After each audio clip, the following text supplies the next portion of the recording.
Good morning students. आज के इस लेक्चर में हम करेंगे introduction to sequential circuit with its characteristics. बहुत इंपॉर्टेंट टॉपिक रहता है ये, क्योंकि जब भी हम फ्लिप फ्लॉप, काउंटर, रजिस्टर इन टॉपिक्स की बात करते हैं तो ये इनके अंदर से बहुत सारे क्वेश्चंस एग्जाम में आते हैं और इन टॉपिक्स का बेस होता है सिक्वेंशियल सर्किट। तो आज के इस लेक्चर में हम करेंगे सिक्वेंशियल सर्किट क्या होता है और उसकी कैरेक्टरिस्टिक्स भी देखेंगे।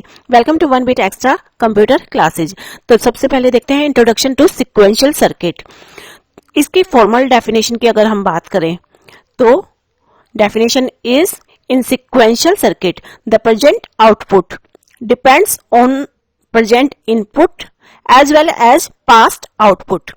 तो सिक्वेंशियल सर्किट को जानने से पहले जरूरी है जानना कि कॉम्बिनेशनल सर्किट क्या होता है, क्योंकि half of the definition of sequential circuit is combinational circuit.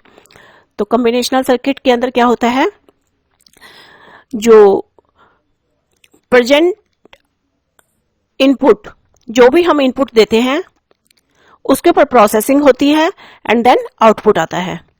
यानी जो आउटपुट है, present output, it is totally depend on input. जैसा हम इनपुट देंगे उसके ऊपर प्रोसेसिंग होगी, फिर आउटपुट आता है। तो कॉम्बिनेशनल सर्किट, यहाँ पे प्रोसेसिंग होती है और ये गेट्स से मिलकर के बनते हैं। अब जो गेट्स होते हैं, यहाँ पे गेट्स का यूज होता है ये सर्किट्स के अंदर, और जैसे कि इनका एग्जाम्पल होता है, सर्किट हमारा गेट से मिलकर के बनता है और इसके एग्जाम्पल जैसे कि adder, subtractor, multiplexer, demultiplexer, encoder, decoder. तो ये सब होता है कॉम्बिनेशनल सर्किट के अंदर, जो कि हमारे इनपुट के ऊपर जो है प्रोसेसिंग करते हैं और आउटपुट हमें शो कर देते हैं।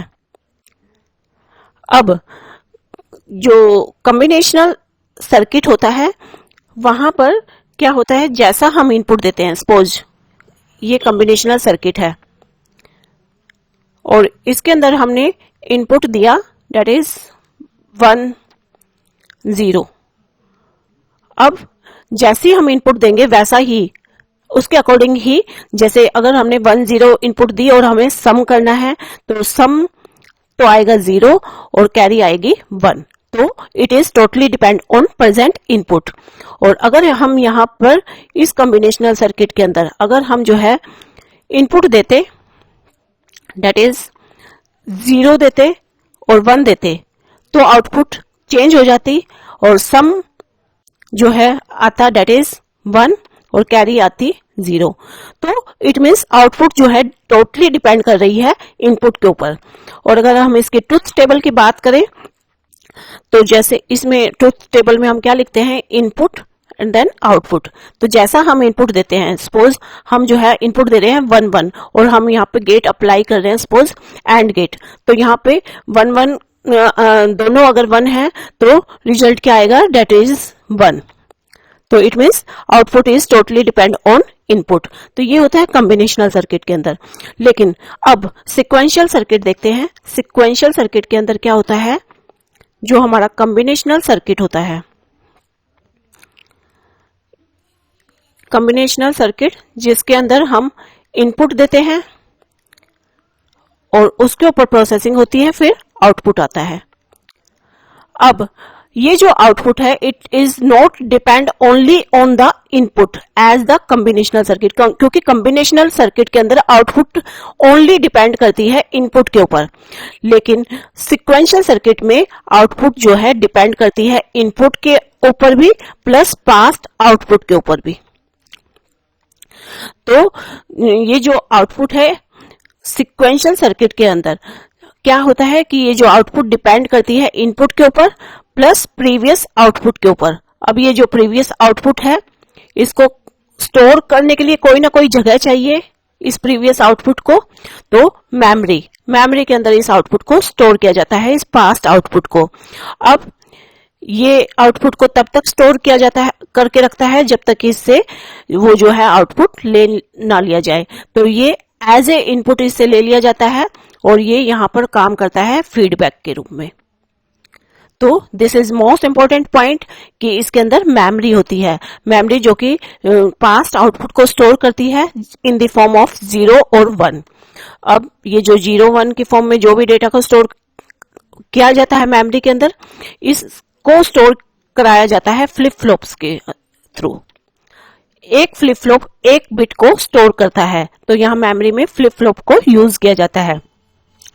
अब this is the sequential circuit, ये होता है हमारा completely sequential circuit, that is this one, this is sequential circuit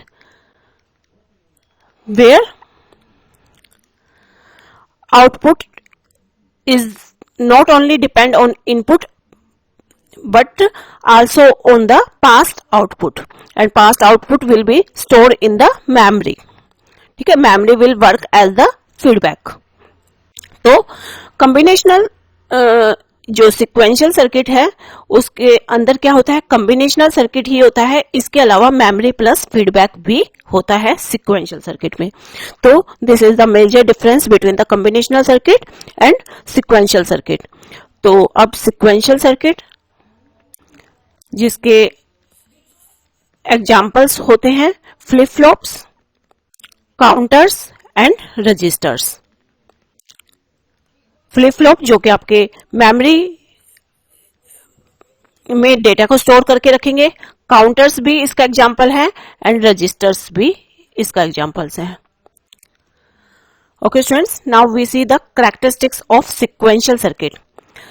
तो it is a circuit whose output depends on the present input as well as past output.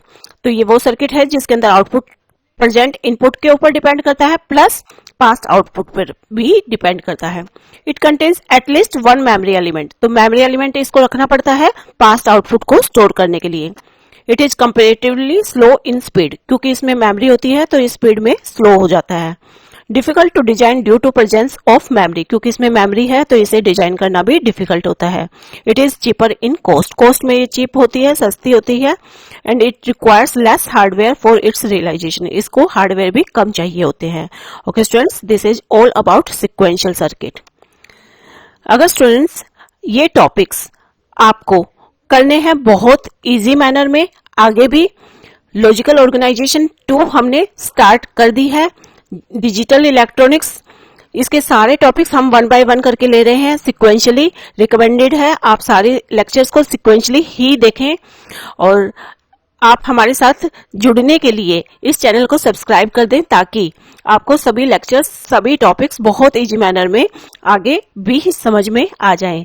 Thank you हमारे channel से जुड़ने के लिए, और थैंक यू, अगर ये पसंद आई है तो इसे लाइक शेयर भी जरूर कर दें। Thank you, bye bye, have a nice day.